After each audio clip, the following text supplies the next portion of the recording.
welcome to Meeple Skills, and we are here for our third ever interview at our first ever convention that we are actually sponsoring. We are currently at nuke-con 2019, and we are talking with John Compton from Paizo. So John, why don't you start by telling us a little bit about yourself? Sure. So currently my role at Paizo is that I'm senior developer on the Starfinder line, so I work on hardcover books. I've been helping out with the upcoming Near Space book, which is a setting book about basically one of our three categories of setting within the Starfinder greater setting itself. And I've started work on a yet-to-be-announced hardcover book that's coming out at Gen Con. Wow. Before that, I was working on organized play, so Pathfinder Society, Starfinder Society, Adventure Card Society, so did that for about 6.5 years. Before that, I was a volunteer, and in terms of professional stuff before I was working at Paizo, I was a tutor, I was an archaeologist, and a teacher. You were an archaeologist. Yeah. I did. I lived in Honduras for about a year, doing archaeometallurgy and general excavation. Oh, that is so cool. What was the coolest thing you ever uncovered? I really enjoyed uncovering a pot of pigment stone. So basically, if you wanted to do any sort of painting, especially in sort of a reddish hue, you had these little tiny crumbly pebbles that were basically, you crush them up, you can make great pigment out of them. And there was an entire pot that was buried under somebody's front door. That was basically this. So I don't know what they expected to do with it, but they probably expected to come back for it at some point. But yeah, it's cool stuff like that. A lot of their constructions, like they build these low, not quite pyramid mounds, but sort of step sides all the way up. And then you'd build some sort of non-permanent house atop of that. So you don't really find the house, except you find all of the like burnt terracotta chunks all over the place from where it fell down. But you find the stone platform. And then you find all the stuff they would bury under it, or the ways they would decommission it by, like, one of their favorite things was using a thing called an incensario, which is basically a person-shaped censer that you're burning charcoal in, and then you say, I'm done with this building, and I smash the sensor on the front door, and maybe it burns down the house. I don't know. Okay. So it's just really cool stuff. And just living in Honduras overall was a fun, wonderful experience. That sounds so cool. Oh my goodness. Random side story a little bit. That is semi-tangentially related to archaeology. When I was really little, me and some of our friends decided that we had this brilliant plan while our parents were away, that we were going to take a bunch of spoons and dig in the front yard. Good. We got all of the silverware out. We ended up burying all of the silverware in the front yard. My mom was not pleased. But the reason I tell you this story is because to this day, we are still finding spoons in our front yard, like after it rains and stuff. And so like this was 20 years ago or more, and we still find spoons. And Mom's like, I really hope nobody ever digs up our place like 100 years in the future. They're going to be like, and then there were all these random spoons. But that's a really great thing to have in your back pocket in terms of storytelling, though, because one of the other people I work with, James Jacobs, creative director for Pathfinder, one of his specialties is fleshing out really small towns. So he has a famous one that he works with called Sandpoint. He's running a campaign for us now in what we call Crook Cove. But it's always like these maybe like 300 people, small towns filled with all of this wonky small town politics that he has all cooked up. And the idea of like, oh yeah, old Lady McCreary's house is where they have the spoons in the front yard. Said that she had 200 silver spoons out there. They've only ever found 97. And before you know it, your player character's like, we got to find those other 103. Like each one of those must weigh like 3 different silver pieces. That's like, Oh my god. That's worth like one encounter. We should spend like 6 encounters digging up these spoons. Oh my god. Because players will go after the dumbest things. This is true. And now I have some inspiration for a future Pathfinder or Starfinder campaign. It would be really funny to put in a Starfinder campaign. It's actually unobtainium spoons. Oh no! If we just throw 3 of these in our engine, they'll rattle around in a way that gives us 4 extra speed during starship combat. And then before you know it, you've blown out your engine. So. Oh, whoops! I guess that wasn't good unobtainium. Low-grade unobtainium. Semitanium. I don't know how these things work. Oh my gosh. So obviously your background with being an archaeologist and a teacher would filter very well into your current position. What are some things that you have pulled from those experiences in either your running Adventures League type settings or even in the creative process you get to be part of now?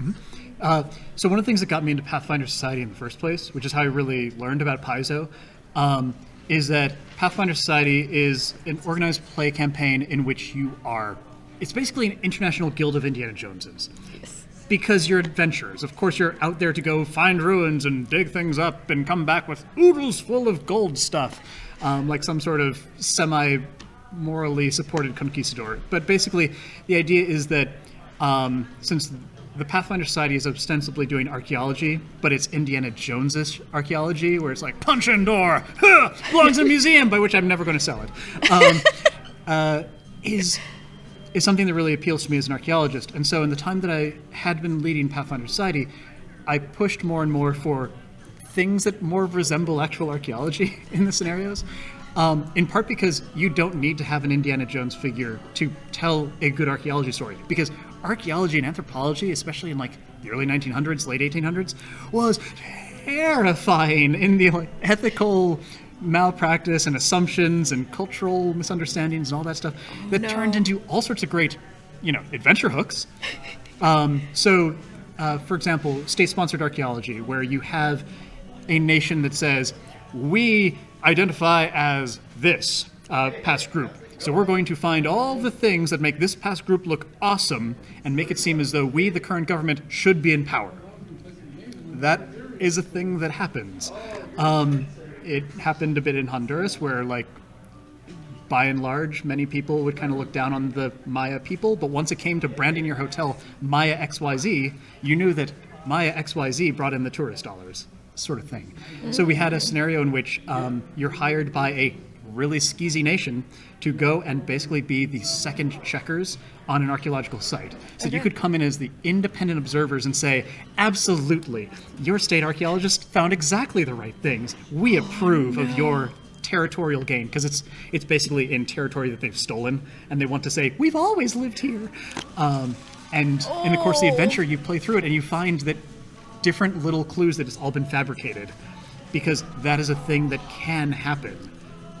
Or has historically happened, hopefully less now, in the field of archaeology. But it can be a fun time to be able to tell totally natural D20 style stories, which oftentimes resolve with you kick in door, skeletal mummy, by golly, we kicking its teeth. Okay, we had a fun 35 minutes punching its teeth out. Now we can have 5 minutes of actual education. But being able to slip that in every once in a while and still have it tell a good story is really gratifying to me. That is so cool. I would love to play that kind of game, honestly. I end up in a lot of games where it's punch in teeth, but yes. Yeah, and it's a very natural first step when you're learning RPGs is throw dice, things explode, and then some people get into the deep roleplay really early on, and for some people like me, it took years and years and years of just punching in teeth to get there. Oh, wow. I tried running. My group tried running Shadowrun when we were still in a very punch-and-teeth mode. Oh, and no. Shadowrun is not a punch-and-teeth mode. The moment you draw Oh, a weapon, no. you lost. You're gone. So we didn't understand Shadowrun when we were younger. But now we have a better sense of it. But yeah, it sometimes just takes a whole bunch of flailing around in whatever group to learn those things. But organized play really sped that up for me, because suddenly I was not just playing with the same 5, 6, or sometimes 10 people, but with a huge community of people who all had different GM styles, different storytelling styles, and it opened my mind so much faster than anything else would have. Oh yeah. Different GM styles is a huge factor in how quickly or how you adapt to different gaming tables, definitely. Yeah. And so you went from being very involved in past things to very futuristic things. Mm-hmm. So what was it that drew you to Starfinder Society? Starfinder and Starfinder Society was really fun, because when I came to Paizo, Pathfinder First Edition had already been going for 5 years or so at that point. So I had experienced a lot of that as a fan, but not much from the development side. So I was doing totally fine work as far as Pathfinder development went, but Starfinder was a chance to build something from the ground up. Yeah. To look at all the things that Pathfinder had learned from 3rd edition D&D, and it changed, but now it was our chance to look at Pathfinder 1st edition and say, okay, what have we learned in this time as we create Starfinder? Mm-hmm. And the answer was, a lot. There are a lot of things that are really familiar in Starfinder. There are a lot of things that seem pretty different. Mm-hmm. But being able to help out the main development team on that a little bit, and then also starting up an entirely new organized play campaign with Thurston Hillman, who's the organized play developer who's really been front and center with running Starfinder Society, has been phenomenal because, in part, you can tell such different stories in Starfinder. Yeah. Like, all the modern day tropes, you might apply 20% of them to Pathfinder. To Starfinder, though, you can pick them all up. So one scenario I've written for Starfinder Society is you've been recruited by a media mogul who wants to follow you around with a live team and film all the things you do as space archaeologists. And anytime it gets too boring, the producer starts messing with things. And between scenes, the producer pulls aside individual PCs to sit them down at the couch and interview you about all of your fellow PCs. It's like, you've really been putting up with a lot from player A. Yeah. Why do you let him steal the spotlight? Shouldn't you have the attention? Next time you should do that thing. And just like twist the knife sort of business. No. But and all the while you have a camera crew that's following you, so during combat they will get in the way of things as they're trying to line up the perfect shot. You've hit camera B. But yeah, exactly. Oh goodness. Much more spoilery stories than that arise. But those are things you can't really do in Pathfinder, not without really breaking the assumption. But suddenly, Starfinder Society, you can have your vidcaster PC if you want, who's always streaming all their adventures. You can have this political rivalry that's across all of the Pact worlds, whatever you want. It makes more sense in sci-fi. Yeah, that is very true. We ran a Starfinder campaign very briefly, right when it first came out, so there wasn't a whole lot of material other than the core rulebook when we first ran it. And one of our characters played a character, and I can't remember the name of it. I'm so sorry. I'm so bad at specifics. But they were supposed to be kind of semi-famous to start off with. Mm-hmm. So we had her be essentially yes, that was Alyssa. We had her essentially be an Instagram influencer, but a Spacetagram influencer. And everywhere she went, she'd be like, "Hey, look, blood on my blade!" Like, the more you think about those sorts of things, the more you're like, oh gosh, it's a morbid D20 society that we've created.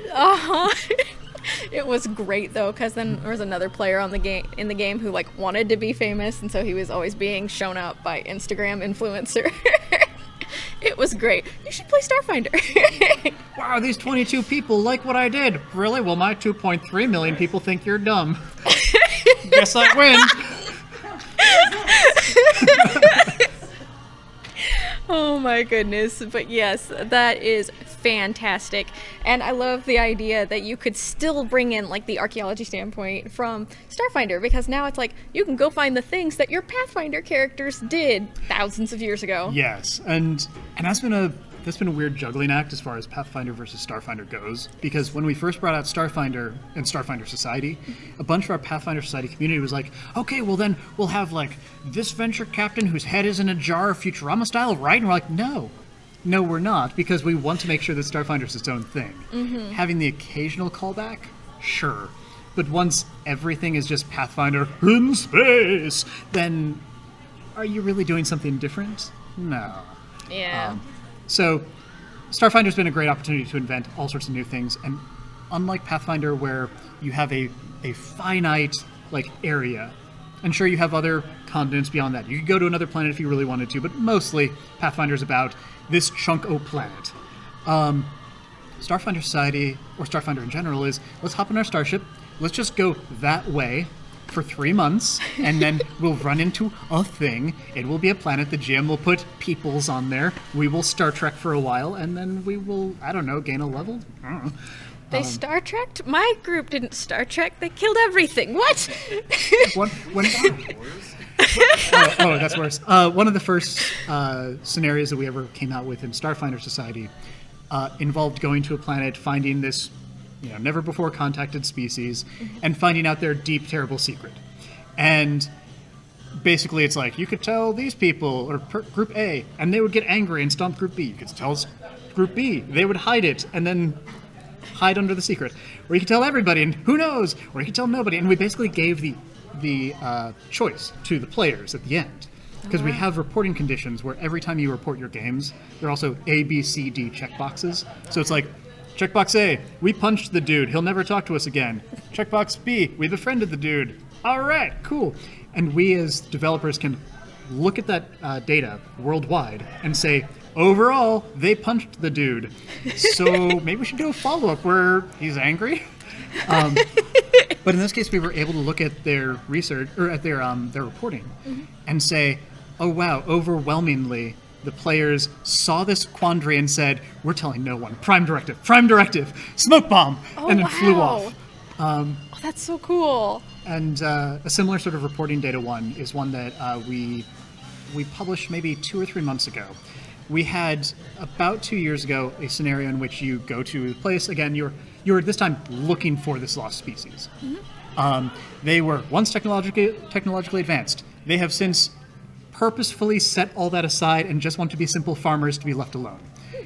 You talk to them, and their general approach is, please leave us alone. We are just farmers. We don't want media spotlight. We don't want anybody to know we exist. We know you're anthropologists. You probably just want to publish things and get like tenure or something. But please respect our privacy. And at the end of the adventure, you have the choice. Do you respect their privacy, or do you publish it and reap in all of the money that comes from it?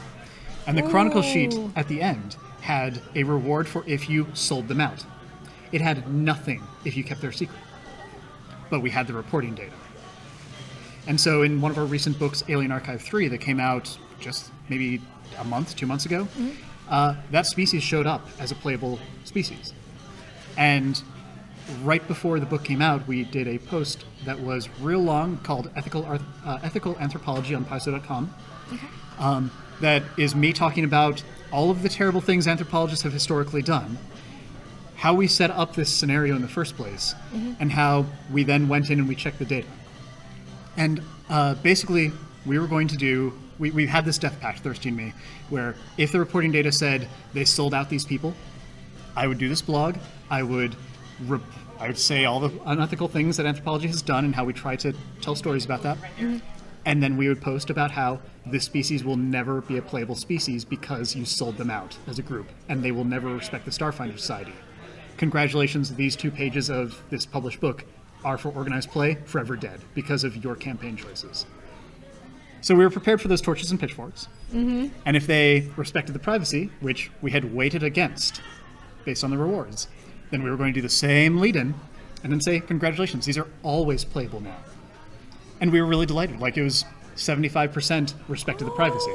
So it's those sorts of living campaign moments, but also moments where you can look at the nature of exploration, look at the kind of like colonialist roots, the Victorian anthropology misfortunes and things like that, and say, how can we use this either to tell those same stories but with consequences, or to tell stories that are more empowering to the people that you're finding? Because if you just keep on going to planets and saying, like, we have phasers, you don't, pew pew, gold, then congratulations, you're perpetuating really unfortunate narratives. We could be learning and improving from there. That is actually an amazing story, and it warms my heart so much that people actually did the right thing, even in an RPG where you don't have to, because usually there isn't any real-world consequences for not doing it. But that is also an interesting dichotomy, that even without knowing it, there was a real-world consequence for making the wrong decision here, but nobody knew it. Exactly. That is so cool. And what's even more fun with those is the psychological impact that it can have on the community, because now people start to look at anything that's happening in these adventures and saying, could this play into future events or future access to playable options? Of course. Should we be the baddies? Yeah. We probably shouldn't be the baddies. Actually forcing people to play neutral good or lawful good characters. And you can even make those generally nice person choices, even if you're chaotic neutral, as opposed to like chaotic neutral. We know the types. Yes. And organized play doesn't. Our organized play programs do not allow evil alignments, just because we don't want to try and juggle that. That makes sense.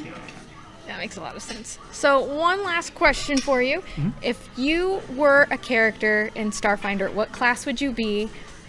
Class and race, and why? Oh my. That's especially tricky because Starfinder now has over 100 playable alien species.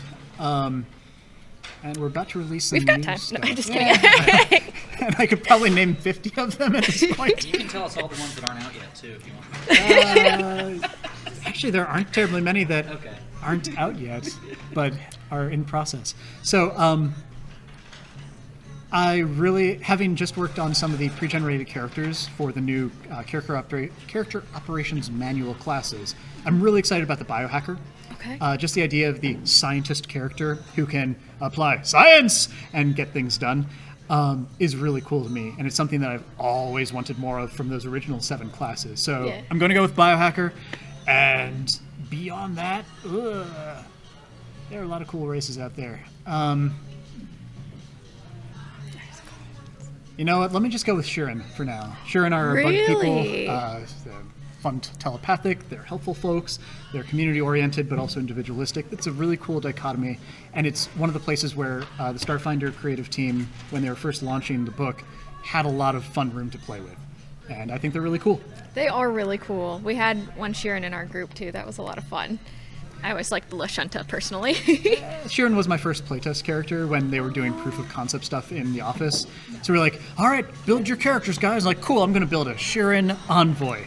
This is going to be great. I took all of this speak or fake speak every other language. That way, whatever we run into, it'll be something I can talk to.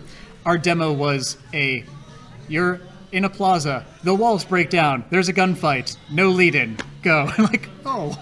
Oh. Well, I hide in a fountain. Doing one of those playtests. Yeah. If you hide in a fountain, does that make you a water bug if you're a Sheeran? It probably could, and the unfortunate thing that it reminded me of partway through was that Three Crane from Dark Sun always had this issue of being kind of like insects in the real world, where they breathe through spiracles all along their body, so they can't hold their breath. So I realized halfway through I should probably be drowning. We ran into issues like that, and now I have another question for you. Can Sheeran get tattoos because they have an exoskeleton? This came up in my game, by the way. Oh, see, first off, I bet that they can, because Okay. there's, in a sci-fi fantasy setting, there's almost nothing stopping you from getting some sort of body patterning, no matter what you're made of. Even if you are, there was an aquatic, or when I say aquatic, I mean just a bubble of water species in, I think, the End of Dead Suns. Okay. But for Sheeran, yeah, you could totally get like either body paint, you could tattoo your shell, and even if you're shedding it later on. Just have to get it again. Yeah, and Sheeran are so much about individualism and self-exploration, things like that, that's probably a benefit. It's like, look, it's not a temporary tattoo, it's not a permanent tattoo, it's I will have this for 2 years, possibly longer if I'm older and not growing as much. Oh, it also means that your Sheeran teenagers could probably just go through tattoo after tattoo after tattoo. They could. It's like, can't you think of your future? How's this going to affect your future employment? Dad, I'm going to shed it in like a month. And Also- then I'm going to like voice crack and be real awkward. It would also be great if you ended up with a bad tattoo, or like those drunken nights where you end up getting your significant other's tattoo on there. It's like, oh, that can just go away now. Yeah. All right. Well, that is about all the time we have for today. Thank you so much for joining us. Is there anything else you would like to tell Meeple Skills and the internet about Starfinder or Pathfinder? Starfinder's got a lot of cool books coming out. We have several different adventure paths still on the way. So basically the idea is that for these adventure paths, if there's one that you don't like, you can always wait 6 months and there will be one that you do, because we do a different theme every time. We're currently partway through Attack the Swarm, where if you want to have a Super Troopers-style bug hunt, that's on you. And then after that, we have this threefold conspiracy, which is, like it sounds like, a very much, oh my god, I'm not saying it was aliens, but it was aliens, sort of conspiracy thing. And beyond that, we haven't announced anything further, but we have more stuff on the way. Especially with one of our other new hires, Jake Tondro, who is now our other Adventure Path developer. He's just wrapping up the outline to assign for the next one, which is going to be bonkers wild. Gosh, that sounds so amazing. I'm excited for it. All right, well, once again, thank you so much for joining us. Thank you all for watching. This has been Meeple Skills on the Project Nerd channel.